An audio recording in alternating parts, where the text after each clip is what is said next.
There are secrets a woman keeps not out of pride, but out of necessity. And when you've lived long enough, you learn that silence can protect more than words ever will. My name is Eleanor Price, and the day my daughter married the man of her dreams, I sat quietly in the front pew, hands folded, lips pressed into the faintest smile.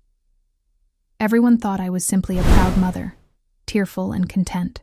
No one knew that inside the small clutch resting on my lap lay the documents confirming that I was worth $33 million, a fortune inherited from my late husband, Richard Price, whose life and death were both shrouded in layers of deception. That day, as the organ filled the church with music, and guests whispered compliments about the lace on my daughter's dress, I realized something painful but true. Love, no matter how pure, is often tainted by greed. And so, I chose silence. Because in silence there's power. Richard and I built our lives from dust. We weren't born into wealth, far from it. He was a builder, a man with rough hands and tender eyes, and I was a teacher, endlessly patient, endlessly hopeful. When we married, we had nothing but a shared belief that hard work would be enough. It took us 35 years to turn that nothing into an empire. Real estate, investments, quiet ventures no one knew about except the two of us. He was cautious with money but generous with me. Every home we built, every dollar we earned, carried a piece of his love.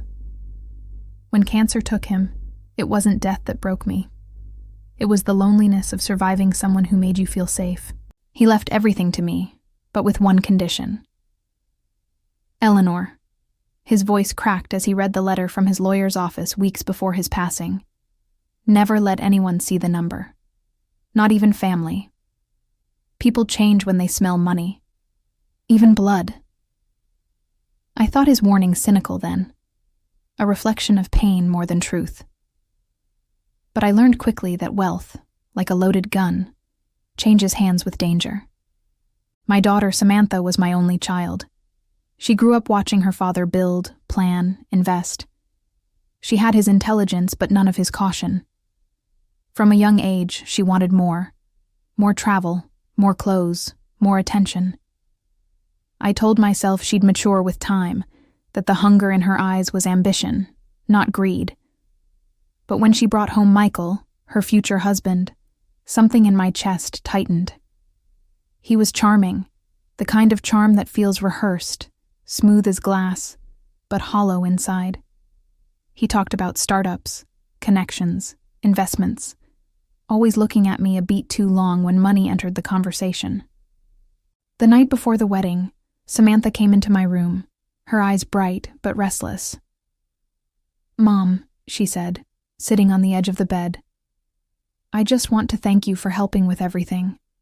The venue, the dress, the honeymoon. I know things haven't been easy since Dad." I smiled gently. "You're my daughter. You deserve happiness." She hesitated, tucking a strand of hair behind her ear. "Mom, I was wondering, did Dad leave you anything? I mean, financially? You never really talk about it, and Michael's been asking." There it was, not even married yet, and already the questions had claws. I reached out, resting my hand on hers. "Your father took care of us, sweetheart, but some things aren't meant to be discussed. They're meant to be cherished." Her smile faltered. "So, you did get something?" "I got memories," I said softly. "And those are worth more than any check." She forced a laugh, but the look in her eyes lingered.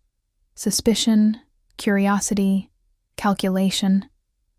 It was fleeting, but I saw it.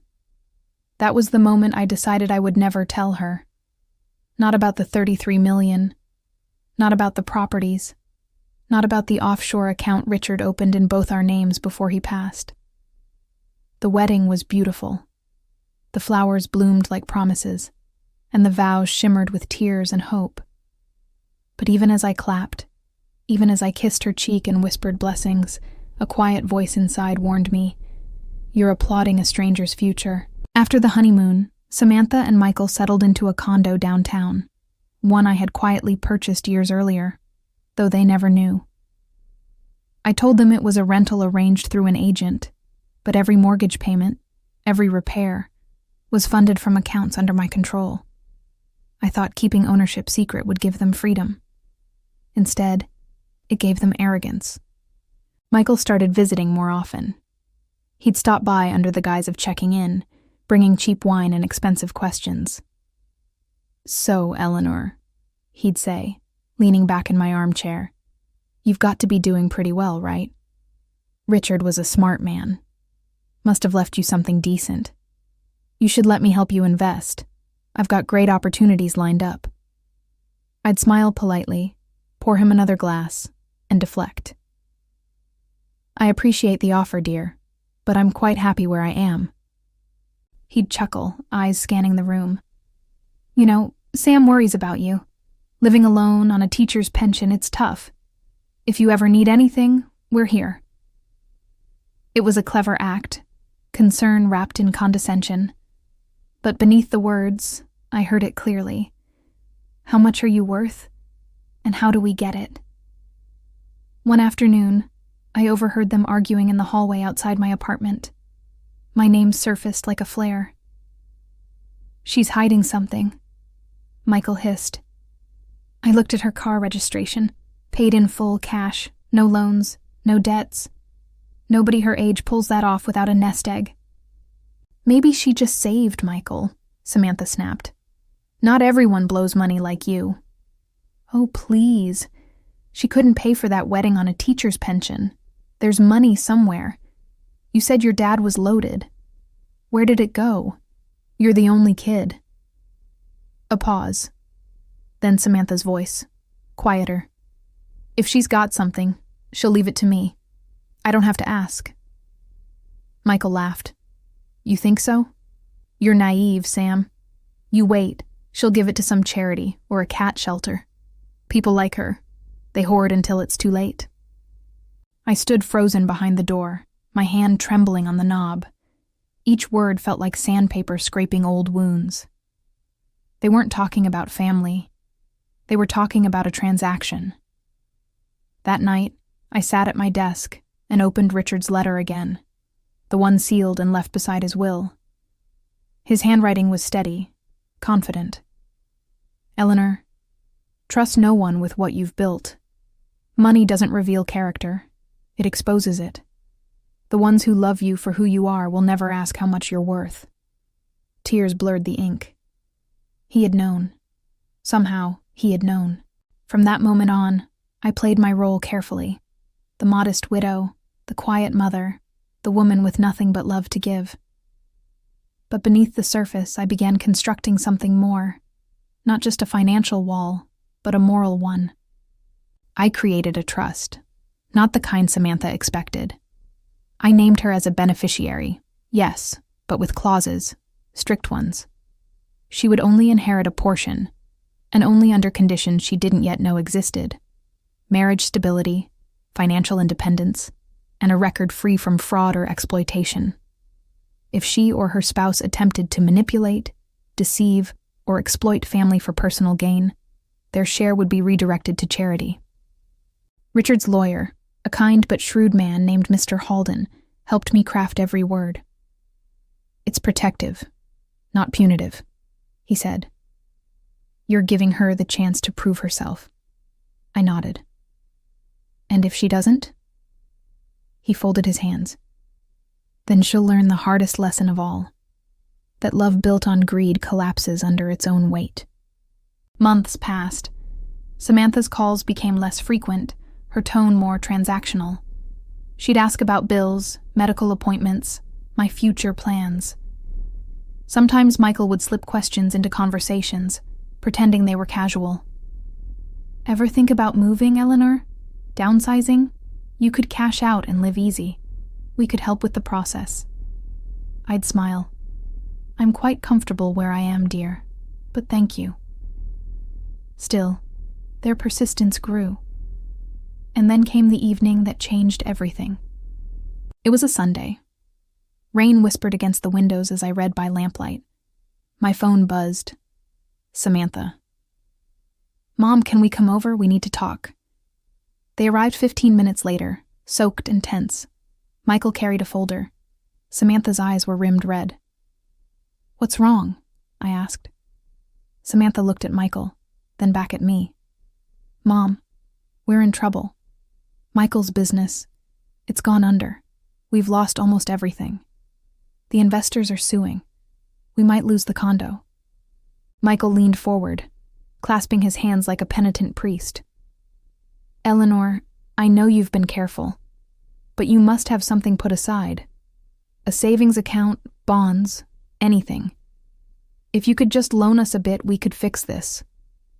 "Loan." The words slithered across the room. "How much?" I asked quietly. He hesitated. 500,000. Samantha flinched, as though hearing it out loud cracked something fragile. I leaned back, studying them. "That's quite specific," Michael rushed on. "I know it's a lot, but it's just to cover liabilities. Once the new project launches, I'll pay you back. With interest." Samantha's voice shook. "Please, Mom, we'll lose everything." I thought of Richard, of his letter, of his warnings, and I realized this was the moment he'd prepared me for. I folded my hands on the table. "I'm sorry, sweetheart. I wish I could help, but I have nothing left. Your father's pension barely covers the bills." Michael's jaw tightened. "That's not true." "Excuse me?" He leaned forward, eyes sharp. "You've been hiding something. I've seen the way you live. The car, the condo, the way you paid for the wedding. No teacher's pension covers that. So where is it? Offshore? Trust fund?" Samantha whispered. "Michael, stop." "No," he snapped. "We're drowning, and she's sitting on gold pretending to be poor. She's selfish." I met his anger with calm. "Michael, you may leave." He blinked. "What?" "You heard me. Leave. My daughter may stay, but you will not raise your voice in my home again." Samantha stared between us, torn. "Mom, please." "No, Samantha. This isn't love. It's leverage." Michael slammed his palm against the table. "You'll regret this." "Perhaps," I said softly, "but I'll sleep well." He stormed out, the door rattling behind him. Samantha stood frozen, tears spilling. "Mom, is it true? Do you have money?" I looked at her, really looked at her, the little girl who used to bring me dandelions, who now stood trembling under the weight of choices she hadn't fully understood. "Yes," I said quietly. "I do." She gasped. "Then why?" "Because, my love, not all wealth should be shared. Some must be earned, and some must remain silent, until the right heart learns how to hold it."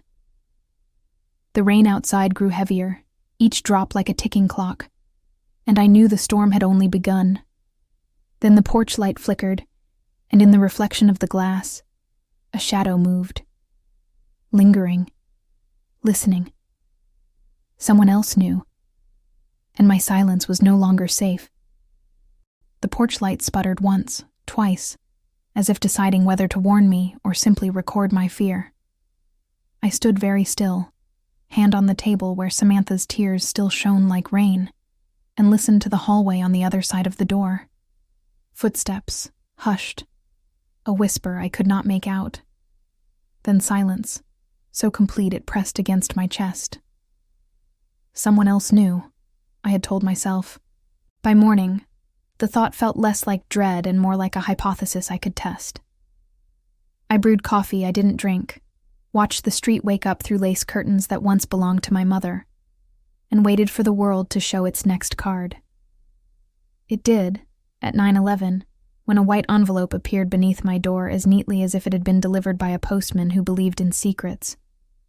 No stamp, no return address, only my name in tidy block letters that did not belong to Michael or Samantha. I hesitated long enough to take a picture with the old digital camera Richard insisted we keep for non-cloud moments, then bent, picked up the envelope, and felt a tiny thrill of certainty. Whoever had left it wanted me prepared, not panicked. Inside was a single sheet, typed, "Mrs. Price, you do not know me, but I know your daughter's husband. He has been shopping your assets for months. He told a man named Calder that you are sitting on 8 figures and that you can be coerced. He mentioned an offshore legacy account and a real estate blind trust. Do not confront him alone. He is desperate. He is not careful. If you want to keep your money and your daughter, meet me at the Winterton Diner, booth 6, today at 2 p.m. Come alone. Bring nothing you cannot afford to lose." There was no signature, only a phone number with 4 digits scratched out. I turned the page over, checked for impressions, found none, and then stood very still again, the way one stands when listening for a distant train across winter fields.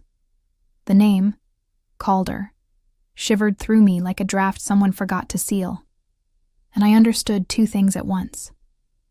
Whoever wrote this knew enough about my life to be dangerous, and they knew enough about Michael to be useful. There is a variety of fear that brings with it a dangerous clarity, the kind that combines adrenaline with arithmetic. I folded the note, smoothed its crease, and felt the line between secrecy and strategy snap taut. It wasn't simply that Michael suspected. It was that he had weaponized suspicion, sold a story of my vulnerability to men who harvest other people's nights for profit. I slept 2 hours in a chair, more floating than rest, rose at noon, and took a slow walk around the block to let my legs believe what my mind was already practicing. Control.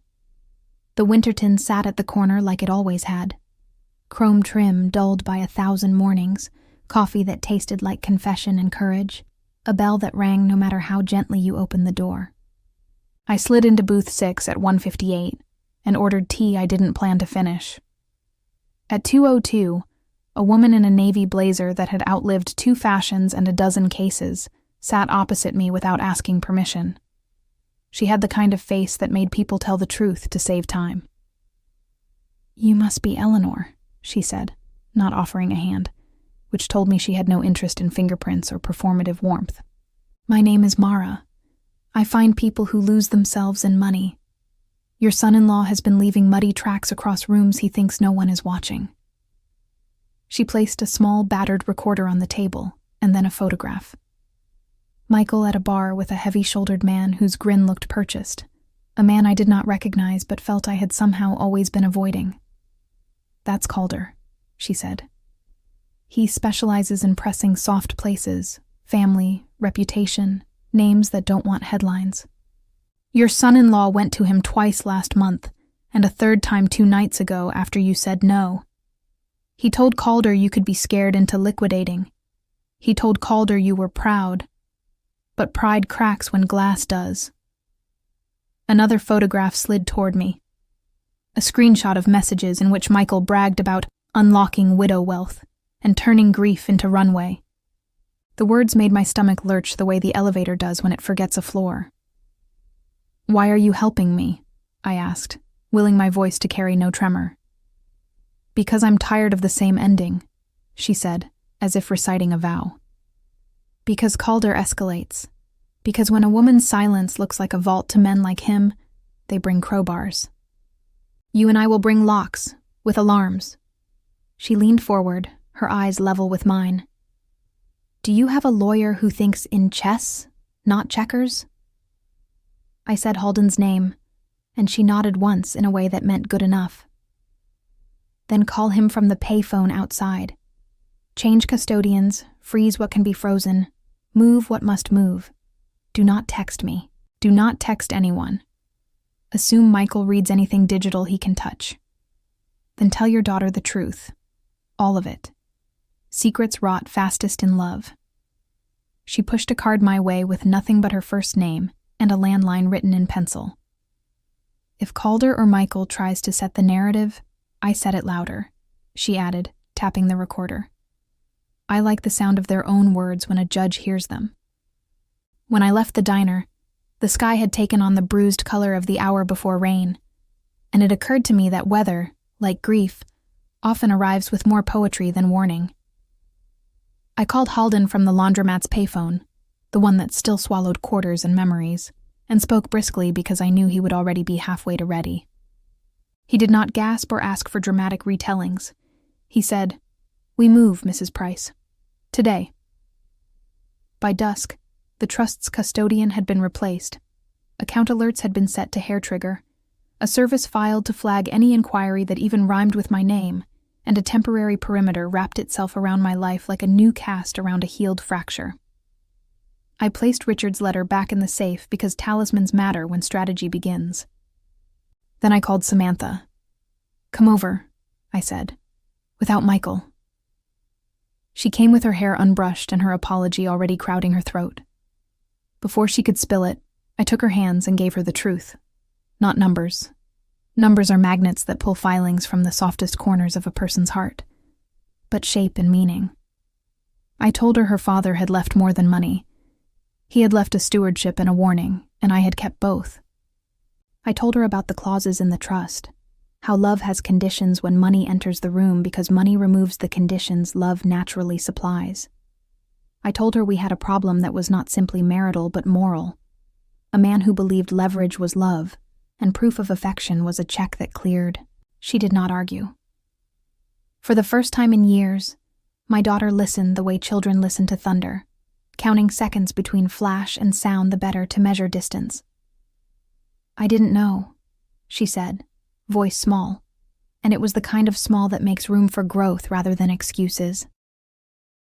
"He said it was just a bridge, just 3 months. He said we'd be fine." She swallowed. "Mom, I'm sorry." "Then help me," I said.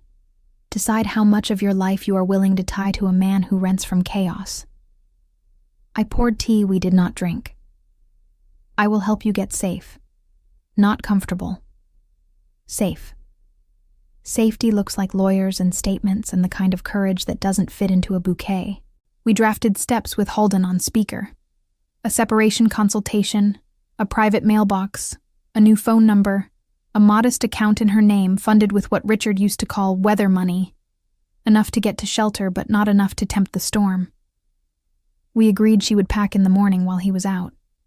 She would bring only what she could carry. She would leave a note that did not argue, apologize, or blame. "Truth without theater," Halden said. "It persuades fewer onlookers and protects more futures." But morning did not keep our plan. At 7:12, the buzzer sounded long and stubborn. On the camera, Michael stood on the stoop, with hair that had not met a comb and eyes that had not met sleep. "Go to the bedroom," I whispered to Samantha. "Lock the door. Call Halden. Stay." I opened the front door halfway and kept the chain latched. "You cannot come in." He laughed, a sound with too much glass in it. "You think a chain is going to stop this?" "It already has," I said, and watched confusion skitter across his face like a roach exposed to light. He shifted to the script that had always worked for him in smaller rooms. Insinuation, then accusation, then pity sharpened into a blade. "Where is she? Did you fill her head with lies about me? Did you tell her I'm after your fairy tale money while you sit on it like a dragon? Is that your strategy? Control the narrative and the purse?" I let the accusations hang, then stepped into them, careful as a dancer moving across broken glass. "My strategy is not to turn 33 million into kindling for your bonfire," I said. "You have been speaking to men who carve their initials into other people's lives. That stops here." He leaned close enough that I could smell the night on him. "You don't know who you're talking to," he said. "On the contrary," I answered, soft as velvet and twice as strong. "I finally do." He pivoted the way men pivot when intimidation fails to bloom. He lowered his voice, softened his mouth, tried to wear my husband's gentleness like a borrowed suit. "Eleanor," he said, pleading painted on, "I'm trying to save us. I took risks because I believe in a future your fear can't imagine. Let me fix this." "You cannot fix a hole by selling the shovel," I said. "Leave." He glanced past me, counting doors, and I felt the cold certainty of a trick learned too late. "She's here," he said, louder, triumphant. "Samantha, sweetheart, don't let her control you." Before he could pound again, the hallway door behind me opened. Not my daughter. Mrs. Ames from 4B, 90th a day, stood in a robe patterned with violets, a phone in one hand and a brass candlestick in the other like a punctuation mark at the end of an old sentence. "I have called the police," she announced to the universe, "and I will now stand here being difficult." Michael measured the camera, Mrs. Ames's resolve, and the odds of turning this into a scene that wouldn't serve him. He stepped back. "This isn't over," he said, which is what people say when, for this moment, it is. The officers were kind and direct. They suggested a protective order. Halden filed one by lunch. Samantha emerged with a suitcase and a face that understood the bill courage sends later. In the lobby, she took my hand. "He will hate me," she said. "He will tell everyone I ruined him." "He will tell a story that lets him sleep," I said. "Let him sleep. We will work." For 2 weeks, we did nothing but work. Mara mapped. Halden filed. Paul, whom Mara introduced with a nod that meant respect, pulled thread after thread from Michael's projects until daylight showed through the weave. Phantom suppliers, staged invoices, rounding errors that weren't errors at all, a fundraising deck that used verbs like activate and amplify to mean nothing. While we documented, Calder escalated. A rock hit my window on a Wednesday, when wind already had the trees rehearsing a riot. The note taped to the stone said only 72. 72 hours, Mara translated over the phone. He likes countdowns. They make people sloppy. I laughed once, a bark from a dog who has learned fences. "Let him count," I said. "I have clocks of my own." On day 1, Halden secured an emergency hearing and an expanded order that put legal teeth behind the chain I had latched with my own hands. On day 2, Mara slid a recorder across the Winterton's Formica and pressed play. Calder's voice filled the diner like cigarette smoke. "The widow won't pay. Scare her a little. Break a window. Call a reporter who owes me. Make her the villain. The daughter will fold when her friends start asking questions." "What do we do with this?" I asked. "We feed it to someone who writes with teeth," she said, "and we give it to the police. The combination is educational." 48 hours later, a long-form piece landed on the city's most read site. How to Skin a Widow, Inside a Quiet Con. It did not use Samantha's name. It used Michael's and Calder's and the shell companies that made wolves look like accountants. The story grew legs, then wings. A state senator called Halden's office. Police served warrants at 3 addresses before dusk could choose sides. Calder called everyone he could shout at. We stayed home with the kettle on and the doors locked while the city shook off a pattern it had worn too comfortably. On Sunday, Samantha knocked and stepped inside with a face I had never seen on her, humility cut with flint.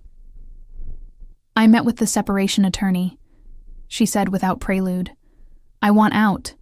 It will be ugly in public, and I am ashamed of how long I didn't want that. But I want out. And I don't want your money. I want your help to live without needing it." I put my hand to her cheek. "Yes," I said, and it felt like a gate finally swinging the right way. We set a budget that honored reality. She took a job that did not require shining anyone's shoes but her own. We found her a little apartment with morning light even on cloudy days. I paid the deposit and labeled it tuition in my ledger and in my heart. Michael filed motions that looked like threats wearing ties. Halden answered in paragraphs that read like shields. Quiet returned not all at once, but enough that I could water the spider plant in the kitchen without glancing at the door. Mara brought a pie and an exhausted smile. Paul brought a list with check marks next to names that mattered. I brought out Richard's letter, and when I read it again, it had stopped being a warning and become a benediction. The ones who love you for who you are will never ask how much you're worth. We were not done. Men like Michael don't evaporate when ink dries. They recalculate. But something essential had shifted. We no longer lived under their weather. We made our own. I told Samantha, "There will be a time when someone asks for your version.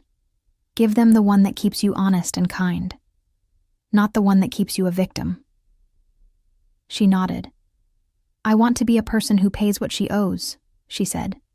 "That starts with telling the truth." I believed her. That evening I stood at the window, now whole, and watched the street lamps come on like obedient stars. In the glass, my face looked like my mother's the year she buried her own, and learned to go on anyway. On the table behind me lay the safe deposit keys, the trust binder, and the neat stack of receipts that prove a life can be accounted for without being reduced to accounts. My phone buzzed. A text from an unknown number. "You think you've won." I typed back, "I think I chose." There was no reply. At midnight, the building exhaled into quiet. I walked the hall, touching the paint Richard and I had once chosen because it made small spaces feel less afraid. At my door, I paused.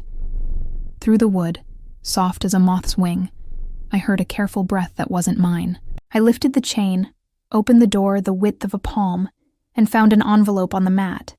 No stamp, no name, only a pressed violet taped to the front. The kind Samantha used to keep between the pages of her journals when she was 13 and believed flowers survived better flat. I brought it inside and sat where the lamplight turns edges honest. Inside, 7 words in my daughter's hand. "Mom, I know about the 33 million. The room tilted, not with fear now, but with the weight of a door about to open that had been hiding in plain sight for years. I read the sentence again and felt something old, stubborn, and necessary rise in me. The part of a mother that understands that some storms you cannot push past. You can only stand in them together. I folded the note, placed it beside Richard's letter, and checked the clock. It was not late for confession. It was exactly on time. The violet lay between my fingers, fragile but unbroken, its color still defiant despite years pressed into silence. I turned it over once, twice, and thought about the night Samantha was 13, when she brought me a jar of wildflowers she'd picked near the train tracks, beaming with the pride only a child's small discovery can bring. "Beauty survives even in ugly places," she'd said. I hadn't known then how much I'd come to rely on that truth. Now, as I held her note, 7 words carrying the weight of an earthquake, I realized she wasn't confessing curiosity. She was confessing knowledge. And knowledge once spoken can't be unsaid. For a long moment, I did nothing but listen. The hum of the refrigerator, the distant city heartbeat beyond my walls, the echo of Richard's voice from years ago. Tell her the truth before the truth tells her. I rose, crossed to the window, and saw her silhouette in the courtyard below, half turned toward the streetlight. Her posture tentative, like someone waiting to see if forgiveness wears a face she still recognizes. I unlocked the door and stepped into the hallway. She looked up when she heard it, holding something close to her chest, a shoebox, worn soft at the corners, wrapped in twine that trembled in her hands. "I didn't want to leave it on the stoop," she said, her voice steady in the way voices are when they've already cried dry. "It didn't feel right." She handed me the box and followed me inside without needing an invitation. The air between us was heavier than anger, lighter than betrayal, a kind of atmosphere unique to bloodlines that have both wounded and tended each other. At the table, I untied the twine. Inside were papers, dozens of them, some folded, some creased, some clearly handled too often. Bank statements, property deeds, notes scribbled in Richard's tidy engineer's handwriting. "I found them," Samantha said, "in the attic behind the old Christmas boxes. I wasn't looking for them, I swear. I was searching for the ornament Dad gave you, the one shaped like a key." Her eyes flicked to mine, gauging, pleading. But when I saw the envelopes, all labeled with initials and numbers, I knew they weren't just memories. I started reading. and I couldn't stop. I sifted through the papers. Some were duplicates of documents I already knew. Trust details, business filings. Others were strangers. Accounts under shell entities I'd never heard of. Holdings tied to names that sounded like borrowed ghosts. "Mom," she whispered. "It's not just the 33 million, is it? There's more. There's a whole architecture here. Dad built a kingdom I never saw, and now you're guarding it alone." She took a breath, bracing herself against the enormity of what she was admitting. "I don't want your money. I don't want a cent. But I need you to tell me the truth. Who was he really? It's a question that every widow fears more than loneliness. Was the man I loved the same man I married?" I sat down, the chair creaking with the effort of carrying my years, and placed both hands over the documents as if to steady not just the papers, but the story itself. "Your father," I began, "was a man who believed in control. He thought order could save people from chaos. But control is a hungry god. It asks for more every year. He built structures to hold the storm. Some of them were made of law. Some of them were not." She listened, silent, unblinking, the way a surgeon watches an X-ray, looking for fractures that explain the pain. "When he died," I continued, "I inherited not just money, but the weight of his decisions. The fortune was clean by the time it reached me. The stains had been scrubbed by time and strategy.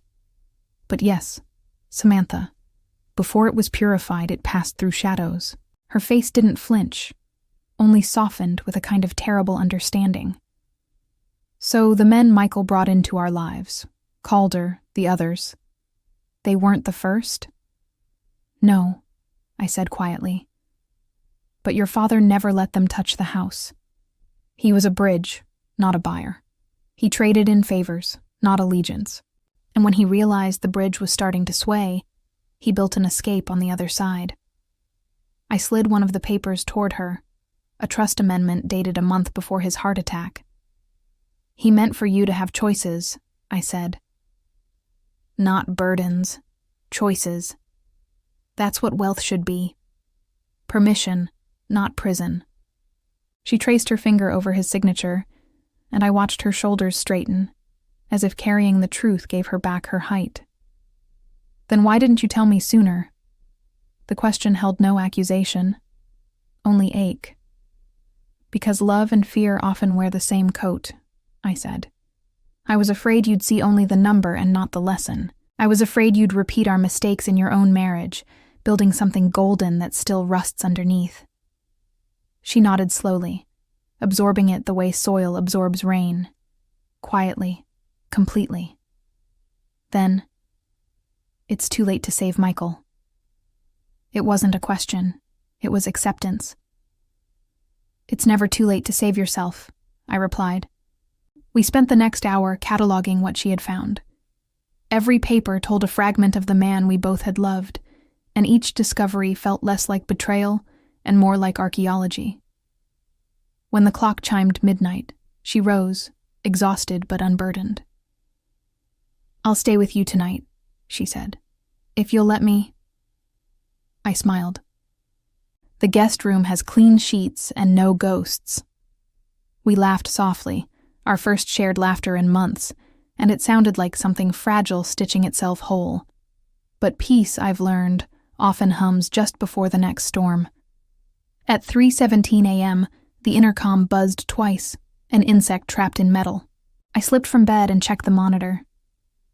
The courtyard was empty, save for a dark sedan idling by the curb, headlights off. Then, as if feeling the camera's gaze, it pulled away, slow and deliberate, tires whispering on wet pavement. A message, not a visit. They knew I knew, and that meant the clock had started again. Morning came gray and deliberate. I made oatmeal because routine is armor.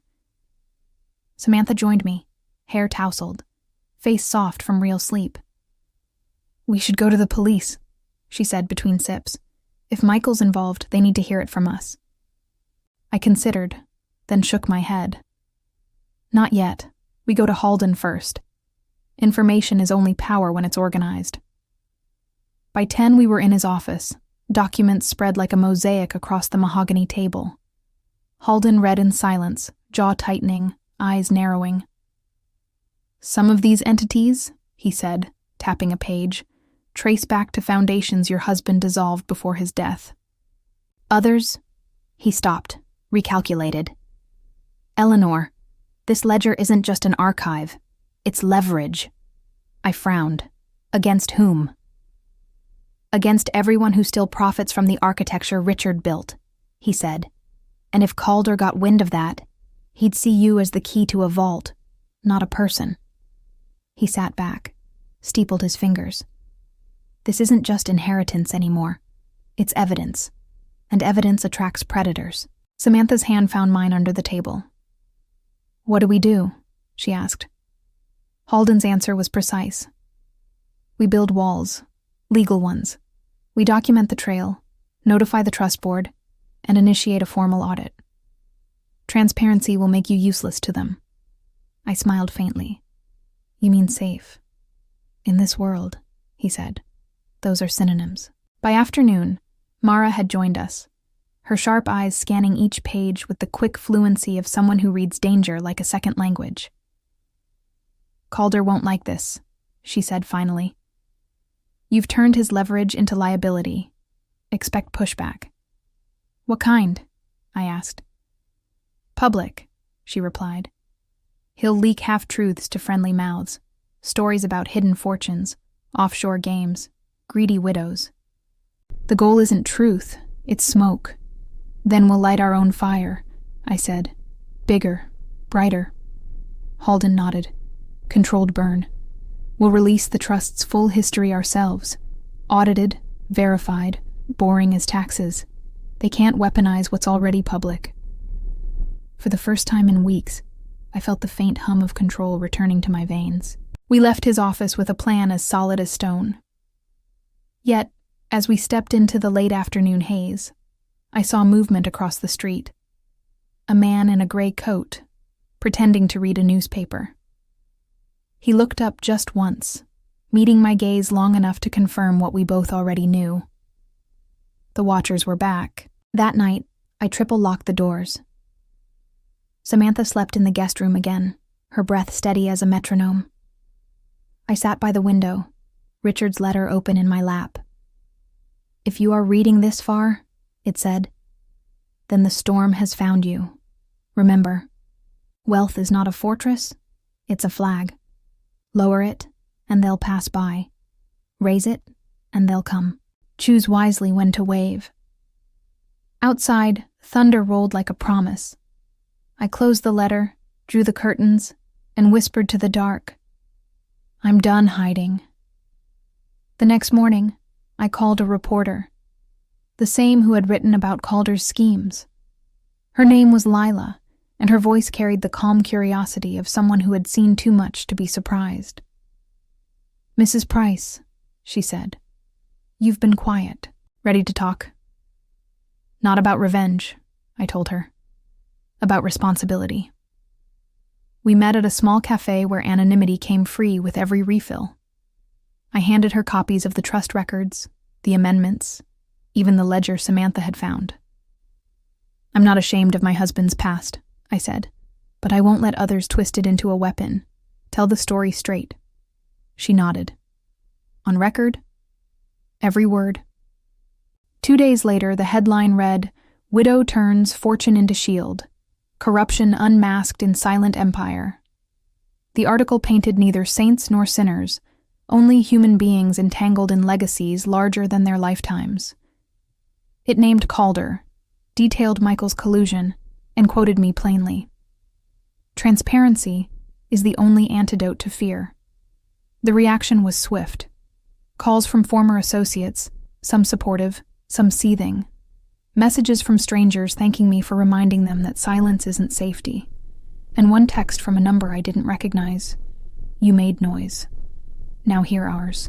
That evening, someone slashed the tires of my car. Another message carved into the hood. Vaults bleed. I didn't call the police. I called Mara. She arrived within the hour, flashlight in one hand, resolve in the other. "They're testing boundaries," she said. "We'll answer with visibility. Meaning tomorrow, you give an interview on live television. You show your face. You speak your truth. Predators hunt shadows, Eleanor. Step into the light, and they lose depth perception." I hesitated. "Won't that make me a target?" "You already are," she said. "This way, you're one with witnesses." So I did. The next morning, beneath studio lights that made the truth glare brighter than fear, I told my story of inheritance, of deception, of survival through exposure. Samantha sat in the wings, eyes wet but proud. When the interviewer asked what I wanted now, I said, "Peace. But peace is expensive. You buy it with honesty, and you make the payments every day." The segment aired that evening. Within hours, Calder's network began to crumble. 2 of his partners flipped, feeding names to the authorities. Michael, cornered by evidence, abandoned by allies, issued a statement dripping with self-preservation and half-regret. By week's end, indictments rolled out like thunder over open plains. The watchers vanished. The sedan stopped circling the block. For the first time in months, I slept through the night. But closure is not a door you walk through once. It's a corridor lined with mirrors, each reflecting a version of yourself you must choose to recognize or forgive. In the quiet that followed, Samantha began rebuilding her life, brick by honest brick. She found work with a nonprofit that taught financial literacy to women starting over. "Maybe I'm atoning," she said one morning over coffee. "Or maybe I'm just paying forward what you taught me." I smiled. Both sound noble. Either sounds earned. As for me, I set up a foundation in Richard's name, devoted to transparency and legacy planning, a monument not to his mistakes, but to the lessons they forced us to learn. The press called it redemption. I called it maintenance. Every sunrise, a chance to balance the ledger between who we were and who we might still become. One evening, weeks later, as autumn began to thread gold through the city's gray, Samantha joined me on the balcony. Below, life pulsed on. Taxis, laughter, the soft ache of living honestly. She leaned on the railing. "Do you think Dad would be proud?" I looked out at the skyline he'd once dreamed we'd watch together. "I think pride is complicated," I said. "But love isn't. He'd be grateful we finished the work he started." She nodded, slipping her hand into mine. The city hummed around us, endless and indifferent, yet somehow, finally, kind. And as the last light faded, I understood what Richard's final lesson truly meant. Not that fortune measures worth, but that integrity compounds faster than any interest rate. The storm had passed, leaving behind not ruins, but roots. And from them, we would grow something honest, something ours. Autumn lingered that year, reluctant to yield to winter, as if even the seasons wanted a few more days of quiet after so much upheaval. The air smelled of endings and beginnings, that faint scent of wood smoke and memory that seeps into everything it touches. The newspapers had finally moved on. Calder's name was buried beneath fresher scandals, and Michael's court dates had become little more than background noise in a city that devours drama for breakfast. The world, as it always does, forgot. But forgetting is not healing. Healing is slower, quieter. It hums beneath the surface, unnoticed until one day you wake up and realize the ache is gone, replaced by something gentler. Acceptance. Samantha had begun smiling again, real smiles that reached her eyes. I'd catch glimpses of her on Sunday mornings, barefoot in the kitchen, humming to herself as she stirred coffee. Small moments of peace so ordinary they felt miraculous. She'd moved into a modest apartment near the river, the kind of place where the light caught on every surface and made even dust look golden. She furnished it with hand-me-downs and courage, and I helped where I could. Not with money, but with presence. Sometimes presence is the most valuable inheritance we can give. We'd meet for dinner once a week, just the two of us, and talk about everything but the past. It hovered, of course. Ghosts don't vanish. They learn to sit quietly in the corners. But we'd learn to live beside it without flinching. My own days filled with purpose again. The foundation we built in Richard's name, the Price of Integrity Fund, had grown faster than I'd expected. People donated not because they loved stories of wealth, but because they feared them. Every week, letters arrived from widows, daughters, sons, strangers, people who had seen their families fracture under the weight of secrets or inheritances misunderstood. They wrote of lessons learned too late, of siblings turned adversaries, of fortunes that felt more like burdens than blessings. I read each one, answered when I could, and archived them in thick binders that I kept on a shelf beside Richard's old ledgers. Different handwriting, same theme. Money reveals what love conceals. One afternoon, as I sorted through correspondence, my phone rang. An unknown number, local. I almost ignored it, but something in my chest told me to answer. "Mrs. Price?" a voice said. Male, uncertain, polite in the way guilt often is. "My name is Andrew. I was married to one of Calder's associates. I think we need to talk." His words came halting, cautious, as if he expected the call to collapse under its own weight. "I found some documents when I cleaned out our storage unit," he continued. "Your name's on a few. I didn't know who else to call." I arranged to meet him the next morning at a public cafe. Daylight, witnesses, neutral ground. Old habits die hard. He was younger than I'd imagined, mid-30s perhaps, with the haunted look of someone who's only recently learned how deep a shadow greed can cast. Over coffee, he slid a folder across the table, thinner than the last one I'd received, but no less heavy. "They used your husband's old entities," he explained, voice low, "to launder assets. After the article, Calder tried to shift blame, said it was all legacy accounts that you knew. I didn't believe him, but—" His voice trailed off, shame filling the space words abandoned. I opened the folder. Inside were photocopies of forged contracts, fraudulent transfers, signatures that mimicked Richard's with uncanny precision. My breath caught. This was the missing piece. The shadow Richard had never been able to outrun, resurrected by men who fed on the bones of old empires. "Thank you," I said quietly. "You've done the right thing." He nodded, eyes glassy. "I just want to make it right," he whispered. "For what it's worth, I think your husband was one of the good ones. He built walls. They tore them down." I offered him a small, sad smile. "The good ones always try to build walls," I said. "But the bad ones know how to find doors." I took the folder straight to Halden. He read it twice, each time slower, like a man translating a language he thought he'd already mastered. "This," he said finally, "changes everything. These aren't just crimes. These are counterfeits. They've been laundering under Richard's name to legitimize the money. If we don't act fast, someone will try to claim you as an accomplice." His words didn't frighten me. They clarified the task. "Then we act," I said. "Full audit. Open the books. All of them." He raised a brow. "Even the ones that show—" "All of them," I interrupted. "Truth doesn't need curtains." That afternoon, the Foundation's transparency became total. Every document, every ledger, every amendment was handed to the authorities. If the world wanted a spectacle, I'd give them one. Not of scandal, but of surrender. Sometimes the only way to disarm gossip is to hand it a mirror. The process was grueling.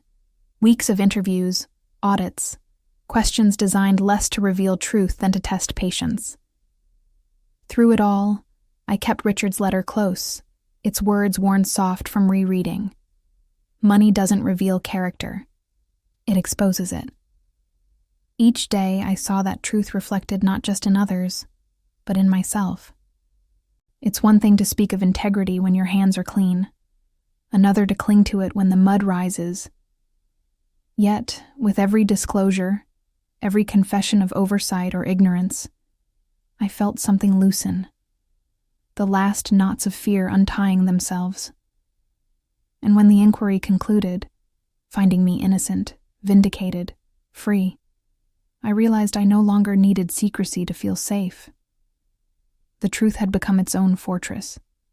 Samantha was waiting on the courthouse steps when I emerged. The sun caught her hair, turning it to gold. She ran to me, laughing and crying all at once, the way she did when she was small and scraped her knees but saw me waiting with open arms. "It's over," she whispered. I shook my head gently. "No, my love. It's never over, but we're learning how to live inside the story instead of hiding from it." She smiled, eyes bright. "That's enough." And she was right. Enough is the beginning of peace. That night we returned home. The same apartment, the same furniture, yet everything felt different, lighter.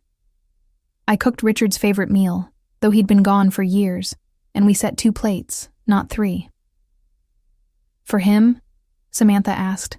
I nodded. "For memory." We ate in silence, the kind of silence that heals instead of haunts. After dinner, she pulled out a small envelope, edges crinkled, sealed with wax. "I found this in Dad's old journal," she said. "It's addressed to both of us." My heart stuttered. Together we broke the seal. Inside, a single page, written in his unmistakable script. "My dearest Eleanor and Samantha, if this reaches you, it means I've failed to tell you something in person. Wealth, when hidden, becomes poison. It seeps into love, turning it cautious, then cruel. If I've left you riches, let them be measured not in dollars, but in decency. Protect each other, not the sum. Remember that every empire ends, but kindness endures. If you must choose between being rich and being right, choose right. It compounds better. With all my love, Richard." I read it aloud, my voice breaking only once. When I finished, Samantha leaned her head on my shoulder. "He always knew," she murmured, "even when we didn't." I closed my eyes, letting the weight of his words settle into the cracks of our repaired lives. Love, I realized, isn't measured in inheritance, but in instruction, the lessons that outlive the ledger. In the weeks that followed, life softened. The foundation thrived, not on grandeur, but on grace. Samantha began teaching workshops for young women about financial independence, not wealth, but wisdom. She told her story openly, unashamed, and each time she spoke, I saw less of the frightened girl who'd once sought security in someone else's fortune, and more of the woman her father would have admired. As for me, I took long walks by the river, unhurried, unhidden, learning to breathe without counting costs. Sometimes I'd pass strangers who recognized me from the interviews, their expressions shy but warm. They didn't see scandal. They saw survival. And survival, I've learned, is its own kind of wealth. One evening, near twilight, as the sky bled copper into indigo, I visited Richard's grave for the first time in months. I brought no flowers. He'd never cared for them. Only the violet Samantha had left me, now pressed in glass. I laid it on the stone, traced his name, and whispered, "We did it." Not perfectly, but honestly. A breeze stirred, carrying the faint scent of rain, and for a moment, I could almost hear his laugh. Low, warm, forgiving. I smiled. "You were right, you know," I said softly. "Silence protects, but truth redeems." On the walk home, I passed the diner where Mara and I had first met. Booth 6 was occupied by a young couple, their heads bent close over steaming mugs, faces lit with the fragile hope of people who still believe every problem can be solved by love alone. I wished them luck. Love, after all, is a fine beginning, but only truth keeps it alive. Back at the apartment, I poured myself a cup of tea and sat by the window. The city shimmered beyond the glass, restless, alive, always moving. Somewhere out there, new storms were gathering. They always are. But tonight, my sky was clear. I opened Richard's letter one last time, ran my fingers over the fading ink, and folded it neatly before placing it beside Samantha's note in the ledger that had started it all. Past, present, and future, aligned at last. Then I turned off the light, letting the darkness settle around me not as a threat, but as a companion. For the first time in years, I felt rich, not in money, but in meaning. And as sleep came, gentle and untroubled, I dreamed not of numbers or names, but of a violet blooming beside a quiet river, its petals open, its color defiant, its roots deep in honest ground.